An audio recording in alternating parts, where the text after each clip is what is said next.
everybody. It's Pat here from Dancing Moon Travel. I just want to greet you today. And I also want to introduce to you live all the way from Dublin, Ireland, Kevin Gregg, my sidekick and associate for over 10 years here. Hey, Kevin. Hi. How are you doing today, Pat? Oh, I'm doing good. Kevin's a man of few words. He generally runs our technology and just kind of he likes to be in the background. So, folks, if Kevin speaks, you want to listen because he's always got something to say. Well, so if he starts to talk, tune in because he is. I have something to say, but it's not worth hearing, basically. No, we're very glad. Kevin and I are both very glad that you have chosen to take some of your time today and join us on our Let's Talk Travel broadcast about Alaska. Now, you definitely do want to stay tuned today because we're going to cover it all for you today about Alaska. Who should have Alaska on their bucket list? Why it needs to be near the top of your bucket list?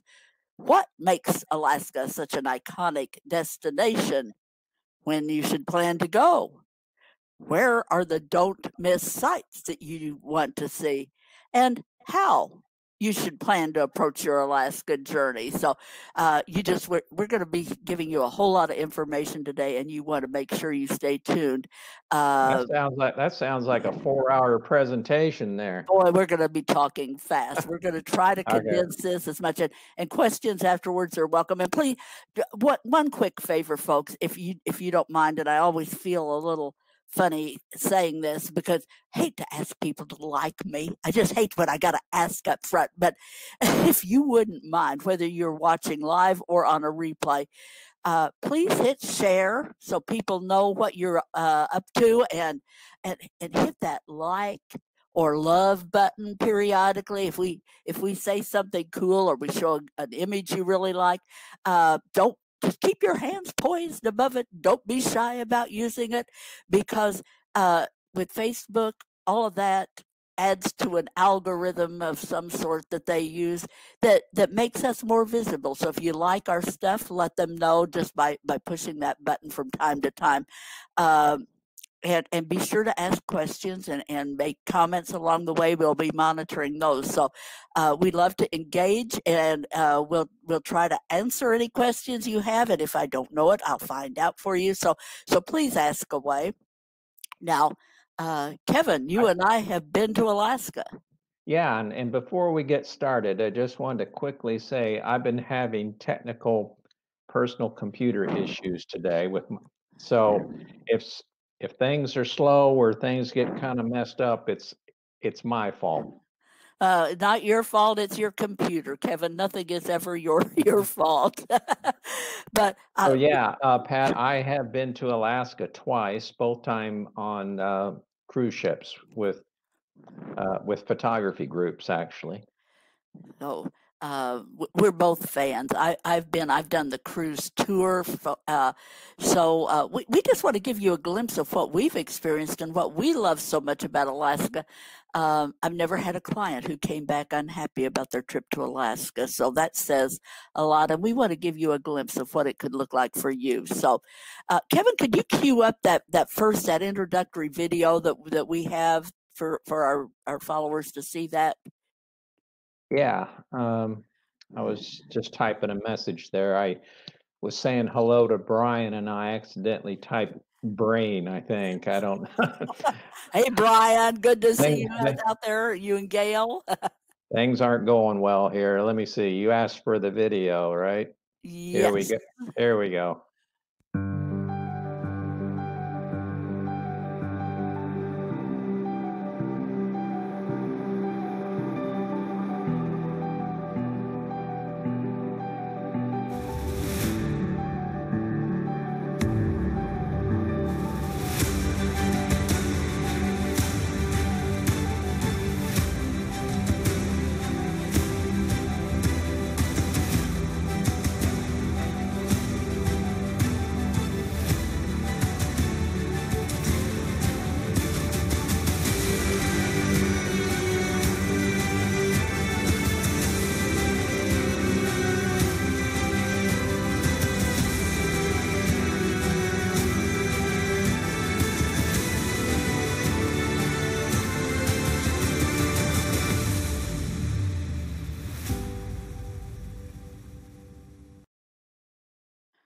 Well, doesn't that just make you want to go pack your bags? It certainly does for me. I just want to acknowledge I see Priscilla and Joe are on board with us today, all the way from Missouri. Hey guys, it's good to see you out there. And Jeff Tomas is here with us right here in Port Charlotte. And also Brian and Gail are over there on the other side of Florida. So it's good to see all you guys here. And Kathy, hi, Kathy. I'll see you just in a little bit. Hey, fellow Missourians, I'm from Kansas City originally. Yeah. Kevin's got long ties to Missouri as well. He grew up over there. Lots of friends in the area. So we're going to start off with who needs to go to Alaska. Well, photographers for sure. If you're into photography, if you're an outdoor enthusiast, you definitely are going to love Alaska. Wildlife, if you love wildlife, this is the place to go because it is there waiting for you. Fishermen, fisherwomen, any kind of fishing fanatics, whether you like saltwater or you like the freshwater fishing, the fly fishing, it's there for you in Alaska. Active and adventure travelers, you like to get out and hike, you like to explore the wilderness, it's all there. Second time cruisers, if you've done the Caribbean and you don't know what to do next, Alaska is frequently the choice for second time cruisers who've done the Caribbean. Fans of the Northern Lights, this is the easiest place to get to see the Northern Lights reliably, to be able to view those. So it's a great destination for those people. Lastly, people who don't think you like Alaska. and that's a funny one, but I'm going to tell you, my husband, I had a group going to Alaska. I told my husband, we are going to go. Now, Marvin, if you know him, he does not like roughing it. Holiday Inn's about as rough as he wants to go. He does not like being cold, never wants to be cold. Anything under 70 degrees is intolerable to him. But he never says no to me, really. He doesn't. So he said, yes, dear, and off we went, and he fell in love. So even if you don't think you'll like Alaska and you haven't been, you might want to even have that on your bucket list. In spite of that. Yeah. I'd like to say that you earlier mentioned that it's a great trip for photographers, and I have gone with photography groups. I am not a professional photographer, but as we go through the presentation today, most of the images I'll be showing you are ones that I've taken. There's a couple, the two that I showed you of the moose and the eagle were from a client and Pat's friend, Joe Ordonez. From up in Haines. And then I also have one that my brother took when he went with his family up to Alaska. So anyway, you don't have to be a professional. You can get great images just with a little point and shoot.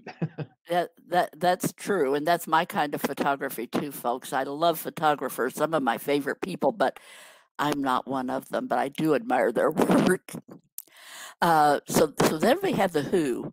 Why do you need to go? It's basically because it is absolutely totally unique. There is no place like Alaska on the planet. It truly is the last real American frontier. Soaring mountains and narrow fjords with icy blue glaciers, and you can see those on your flight up. It just makes that flight, which is a long one, by the way, but it makes it go. Once you start looking down and seeing those mountains and the glaciers, it's breathtaking. The midnight sun of the summertime and the northern lights in winter. So Alaska is distinctively different, and you really have to experience it to totally get it and understand. So now my brother took that picture of the mountains I showed there. Yeah, that is gorgeous. That is beautiful. He got some great scenery. I remember when he was up there. Thank you, Dennis, for sharing your images with us. Always prefer to have real client photos whenever possible, as opposed to having to dig for stock images. So that's great. The next thing, this is a very important question, and that's what we recommend. Now, most of our clients expect to do Alaska one time.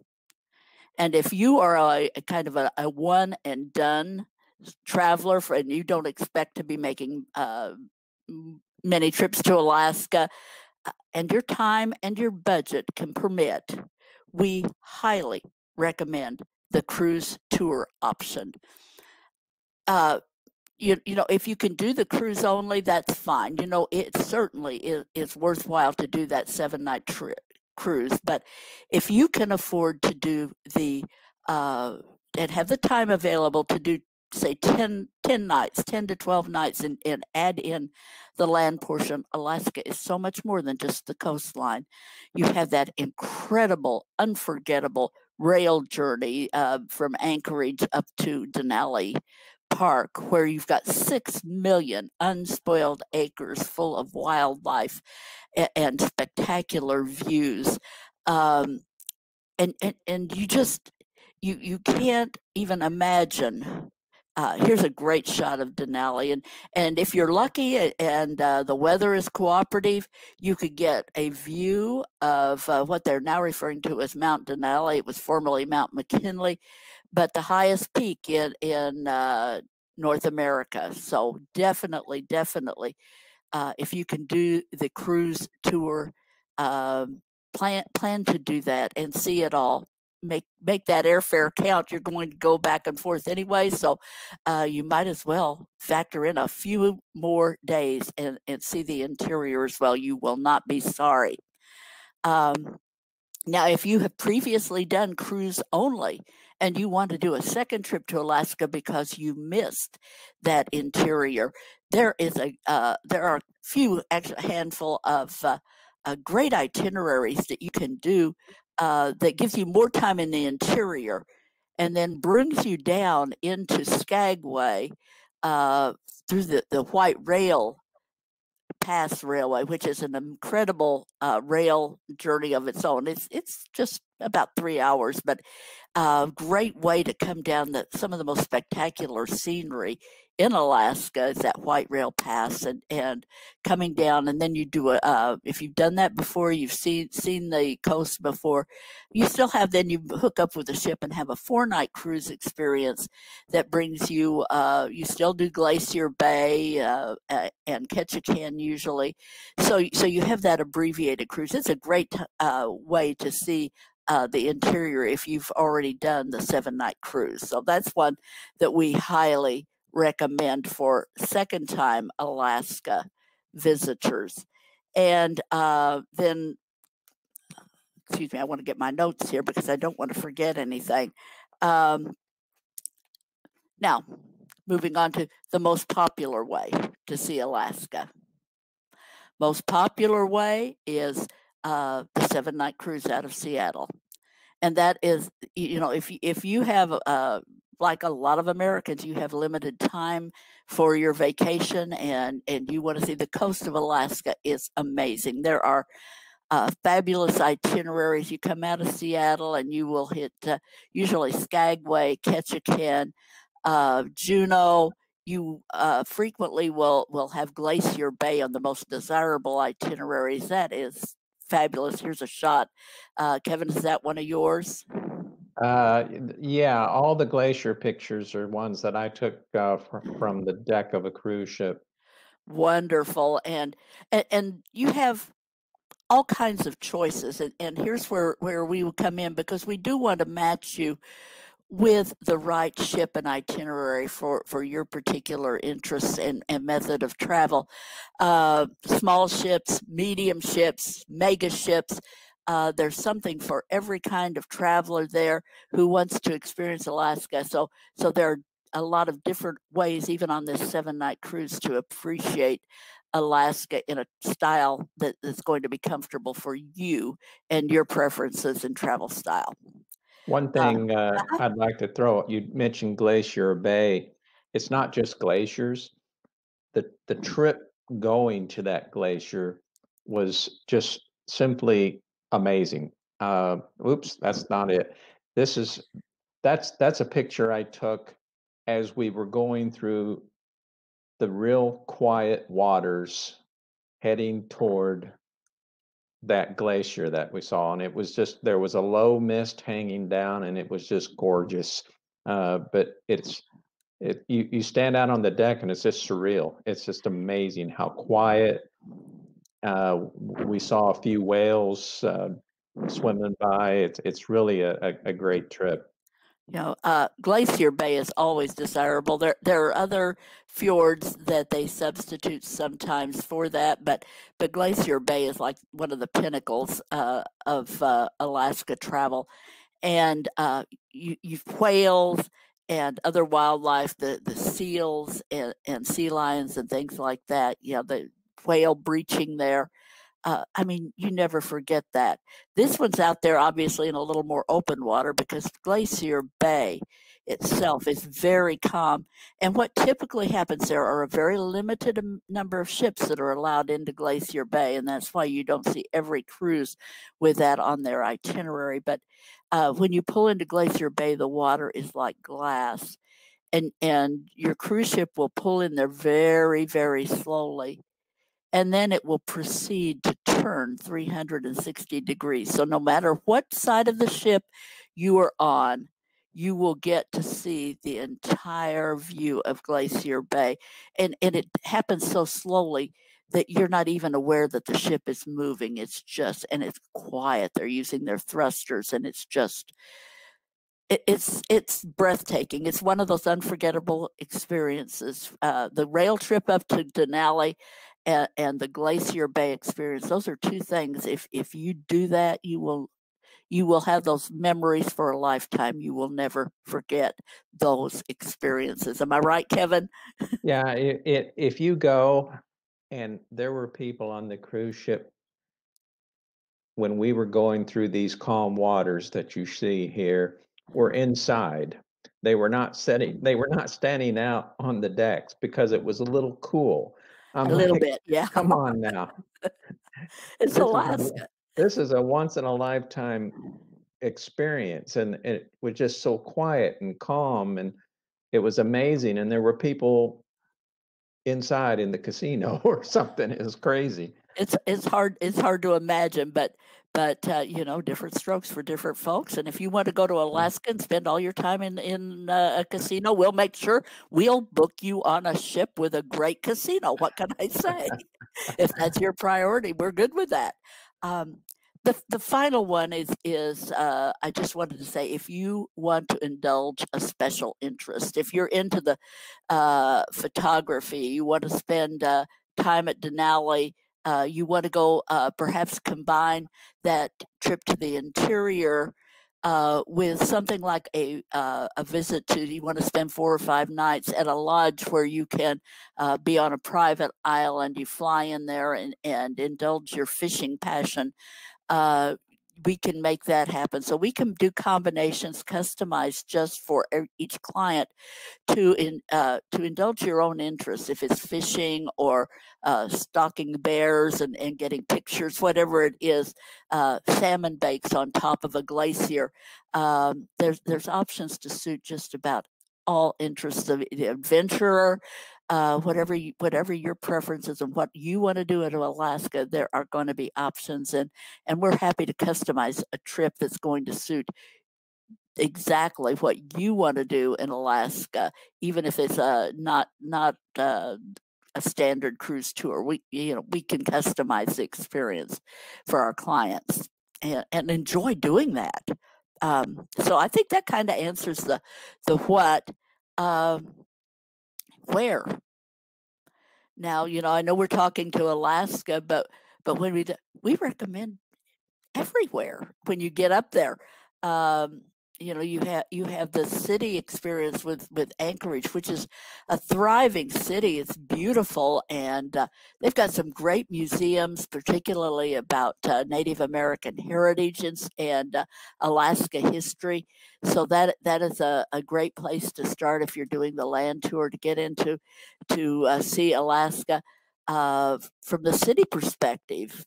It got some good nightlife, some very good beer for those of you who might be inclined. I'm told we had some beer aficionados with us on our tour, and they were raving about this little bar and grill place where we had dinner, and they had some of their own beer brand that they brew on the premises. They were raving about that.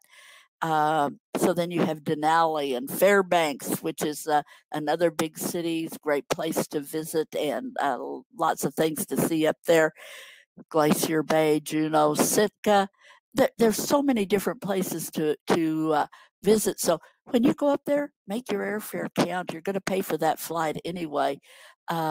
Make it count. See as much as you possibly can while you're there. Well, from Juneau, it's an easy journey to go see Mendenhall Glacier as well. Yeah, it's right there, and you can actually get out and walk there. That's beautiful. Our photographers love to go there. Kevin, and that's probably who you were with there. Yeah, I was with a photography group when on this one, and what I liked, you said you could walk there. Look at this trail that we took. That's a trail that we walked through to get to see that glacier. So it's really, here's a more distant shot. And that really wasn't, when people think of something like that, they might think it might be too challenging if you have people who are not big, you're not big hikers and endurance walkers and things. It's really a pretty easy walk. Yeah, I mean, that's a stroll. Look at that. It's not a hike. It's a stroll through the park. Beautiful, just beautiful. You took some great pictures, Kevin. So that's just some of our thoughts on the where, the what, and when. Now we want to cover the when should you visit Alaska. Now, part of that depends on what you're looking to do, but the cruise season runs pretty much mid-May through mid-September. And so that is the time you want to cruise. If you want to catch the best rates when you cruise, early season or late season. So take your book your cruise for the May timetable. Maybe the first week of June, still going to have some pretty affordable fares comparatively to high season, which would be up there as July is really the height of the season. And then after mid-August, fares fall off again as and it does. I was there in mid-August, and you start to experience cooler temperatures. Definitely, fall is very much in the air in Alaska in August. So you can catch some great fares there. If you there's not a bad time to go. So if you want to go, if you want to see bears, for example, prime time for bear viewing tends to be right in that mid-August period, because they're out there foraging. They're really trying to pack on a few pounds because they're going to be hibernating soon. So if you are going to Alaska with your big goal of seeing bears as much as you possibly can, August is a great time to do that. On the other hand, if you want to fish, and fishing is high on your priority list, you want to go to a lodge, mid-June can be one of the best times to visit one of those lodges where you can combine both the saltwater fishing and go for halibut and salmon in the saltwater, and then have them fly in to do some fly fishing inland and the freshwater fishing. So you can do a combination with those. They're both available, and June is a really good time. As far When I was up there last, I believe the first time I went, it was September. Mm-hmm. I believe it was August when I went. Yeah, I think so. I think before, it was August. and the conservationist and everyone was actually standing by the streams, waiting for the salmon to arrive. So the salmon run apparently sometime in August, and then the bear population, of course, in Right. in turn is large too then. Right. That's what lures the bears in, is that particular salmon run really brings out the bears because they're trying to pack on the pounds, and the salmon, being a fatty fish, is one of their very favorite ways of doing that. So that's a great time to see them. Now, if you're into the eagles are a big draw for a lot of photographers. And this is a shot that Joe Ordonez, my friend up there in Haines, who's actually a tour operator up there with Rainbow Glacier Adventures. He furnished this image for us. That's one of his pictures there. But November, they have this gathering of eagles that's very, very famous up in the Haines area. So if you are a photographer and you're wanting to get images of eagles, that can be one of the best times. You can absolutely go to Alaska in wintertime. If you're wanting to do some snow photography and get pictures, I mean, you're a better person than I am. I do not want to go to Alaska in wintertime. Sorry, folks. It's just, I live in Florida for a reason now. But if you want to get some really great winter shots with the fir trees and evergreens covered with snow, and I mean, there's some great photography options up there in winter. I can't think of another single reason. Well, dog sledding. If you want to do dog sledding, you could go up and see the Iditarod get start off, or go to the finish line and view that. So that's a big deal up there. And also a big draw for Alaska wintertime visitors is the Northern Lights.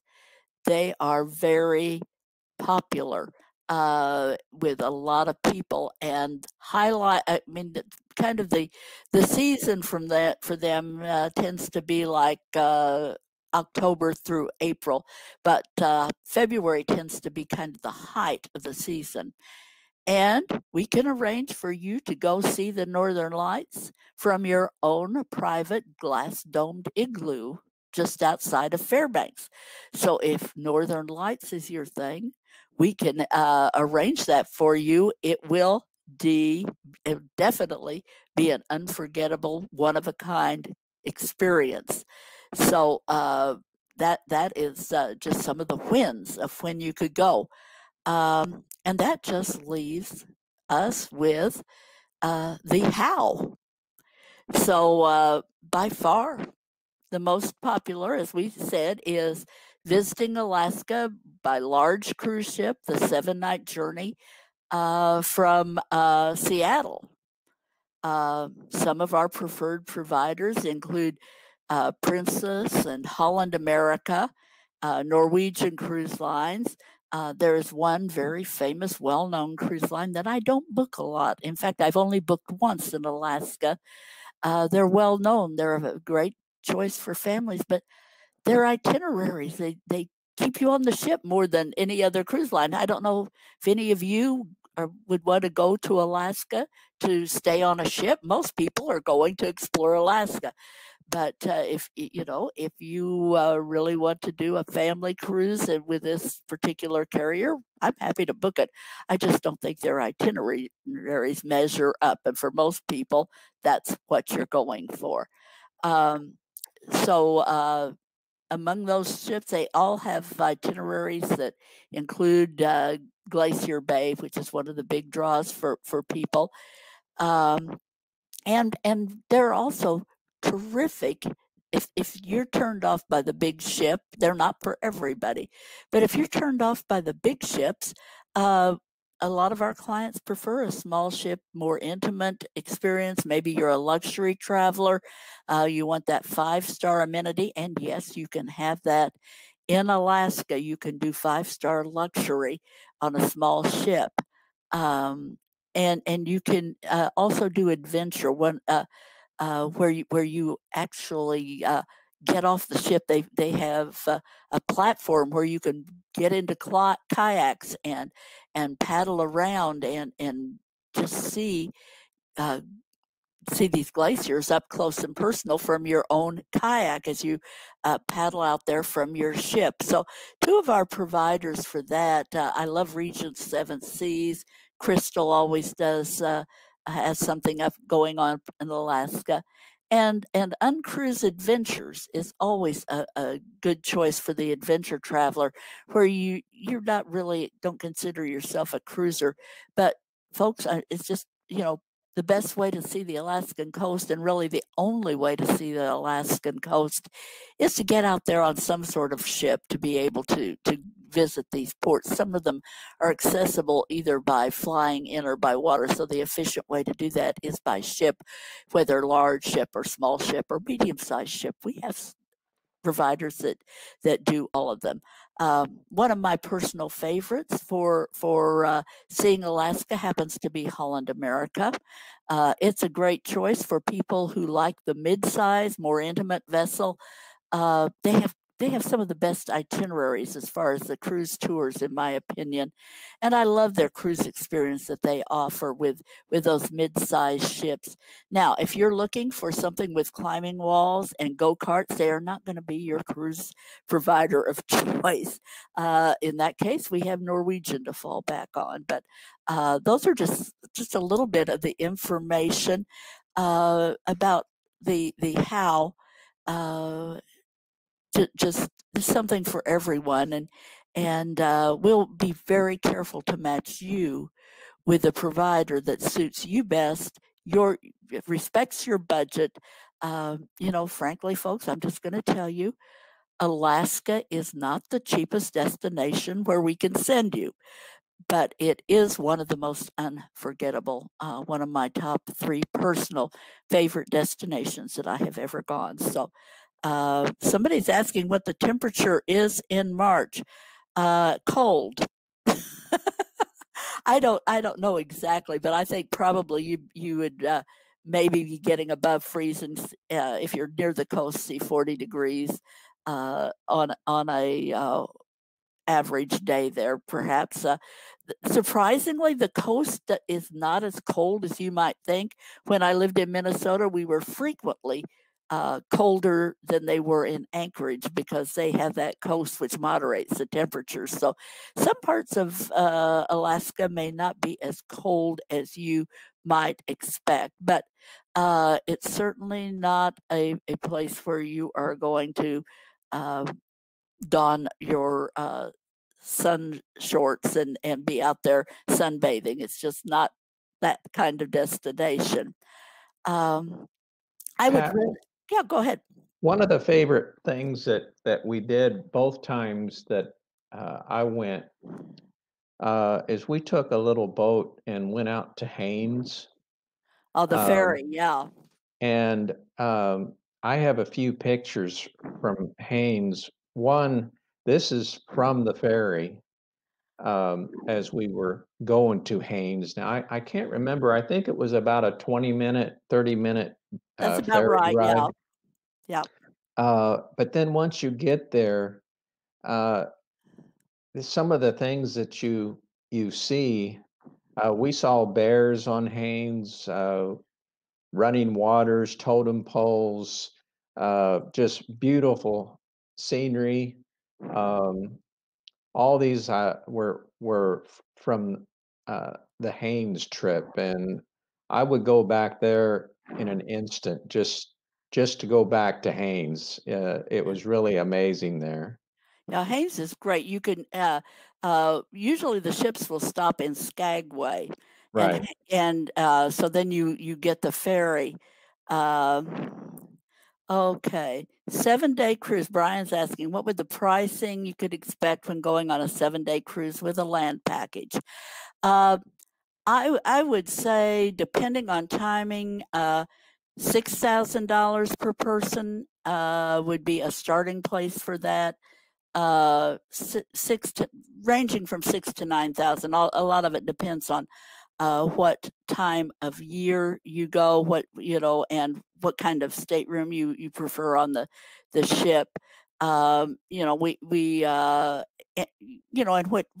provider that you book with. So there's a good deal of it, but that's kind of the range that I would expect for most people, somewhere in the range of 6,000 to 9,000. I feel so strongly, folks, about that tour experience that if I have clients who just feel the budget constraints keep them, they can kind of squeak through with the time to add an extra few days, but they're a little bit the budget would be a little tight for them to do the land tour.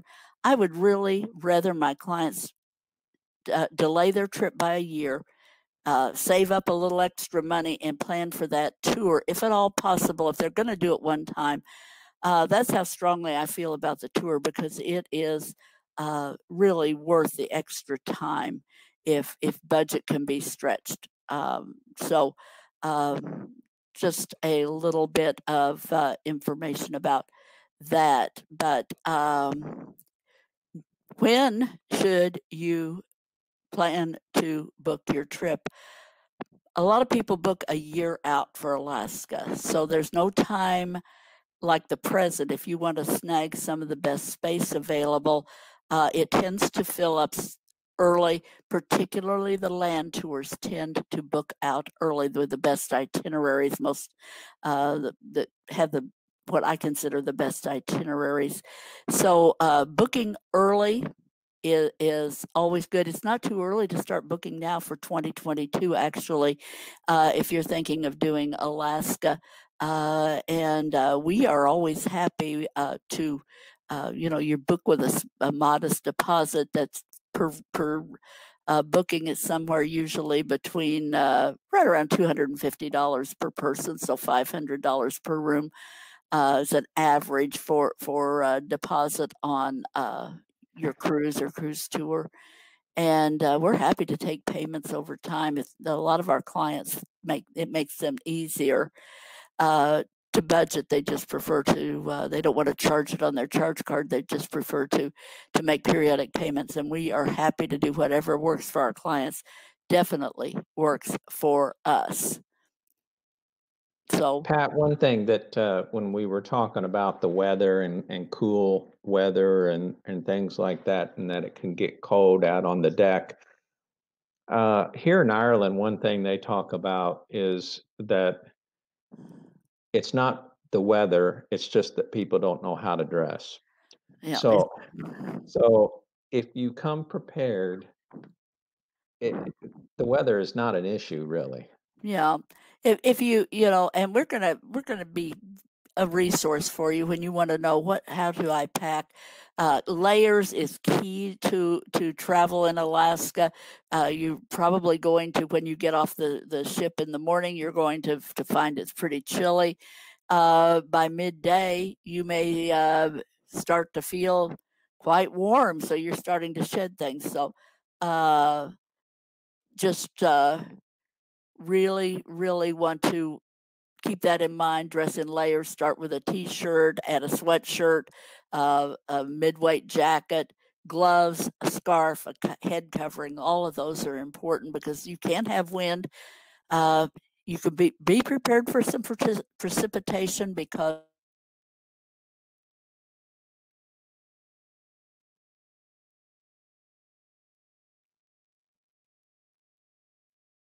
Ketchikan.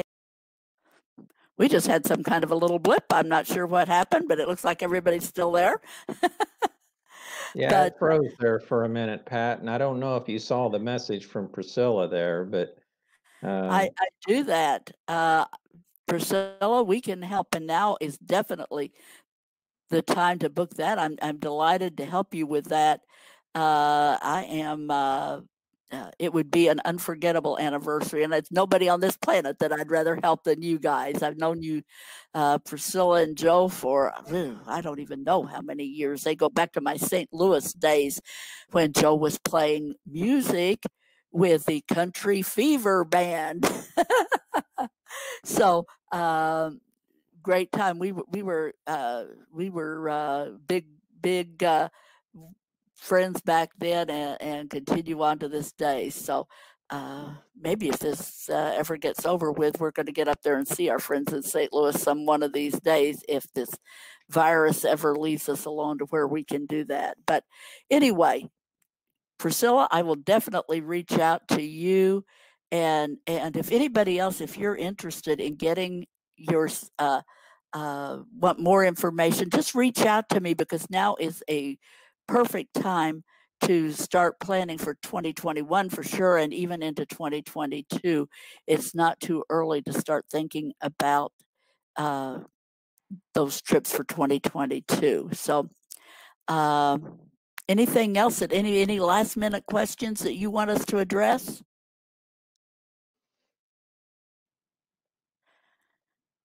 About 30 years. I hear crickets. Okay, I don't see anything coming up here on the comments. So reach out to me. Y'all know how to get me by phone and email. 404-735-5774. We're always here for you. Yeah, that's right, Kevin. It's right there, right on the bottom there. So, well, thanks everybody for tuning in. This has been great, and we are so happy to have you join us. And we look forward to seeing you again next week. And next week we have on hand Viking Cruises. So you definitely want to be on hand. We're going to be talking primarily about their river cruises. So plan now to join us next Tuesday and decide which river that you are interested in cruising with Viking. Hey, Pat, before we close out, just one more little video to entice people. This is a short one. Oh,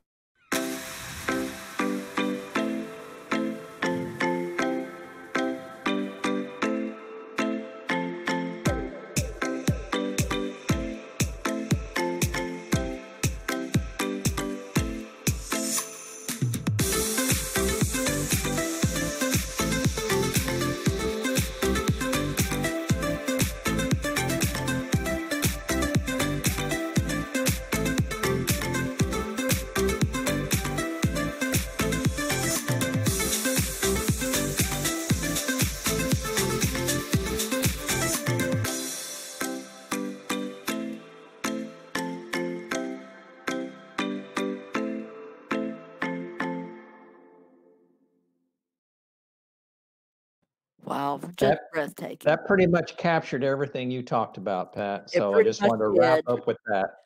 Nothing like pictures worth 1,000 words. So thanks, Kevin. Thanks for queuing that up for us. And thanks for everybody for being here again. And we will hope to see you again next week when we welcome Viking Cruises.